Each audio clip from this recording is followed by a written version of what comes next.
Praise the lord, హల్లెలూయా. మనందరికీ చాలా ఇష్టమైనటువంటి కీర్తనల గ్రంథం 23వ అధ్యాయం.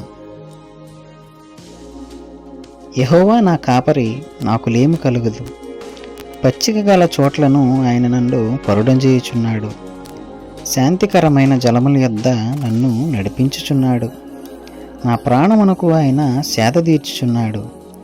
తన నామమును బట్టి నీతి మార్గములలో నన్ను నడిపించుచున్నాడు.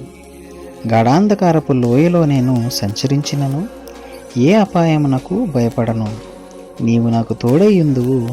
నీ దుడ్డు కర్రయు నీ దండము నన్ను ఆదరించును.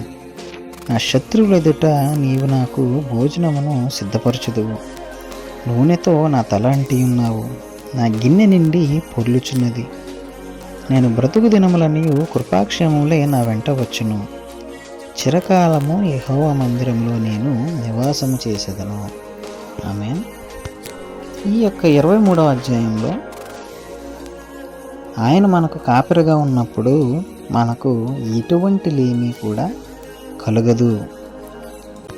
పచ్చిక గల చోట్లను ఆయన నన్ను పరుండజేయుచున్నాడు అంటే, పచ్చిక ఎక్కడుంటే అక్కడికి పశుప్రాణులు పశుపక్ష్యాదులు అన్నీ వెళ్ళి చక్కగా పచ్చికను మేస్తాయి కదా.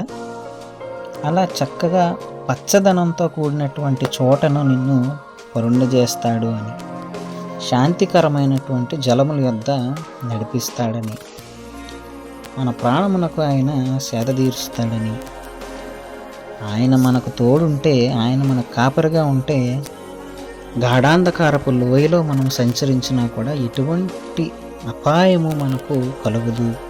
ఎటువంటి అపాయము కలుగుతుందని మనం భయపడనవసరం లేదు. ఎందుకంటే ఆయన మన కాపరి, మనకు ఎటువంటి లేమి కూడా కలుగదు. ఆయన ఎంత గొప్ప దేవుడు అంటే, మన శత్రువుల ఎదుట మనకు భోజనం సిద్ధపరిచేటటువంటి దేవుడు. అందుకనే దావీదు మహారాజు గారు సెలవిచ్చారు, నేను బ్రతుకు దినములన్నీ కృపాక్షేమములే నా వెంట వచ్చును. చిరకాలము ఆయన మందిరంలో నేను నివాసము చేసేదను. కాబట్టి ఆయన మందిరములో మనము నివాసము చేసి ఆయనను మన సొంత రక్షకునిగా ఎన్నుకొని మన బ్రతుకు దినములన్నీ ఆయన యొక్క సన్నిధిలో గడుపులాగిన ఈ కొద్ది మాటలు మన వెనుకల్లో దీవించునుగాక. ఆమేన్. God bless you all. Thank you for watching.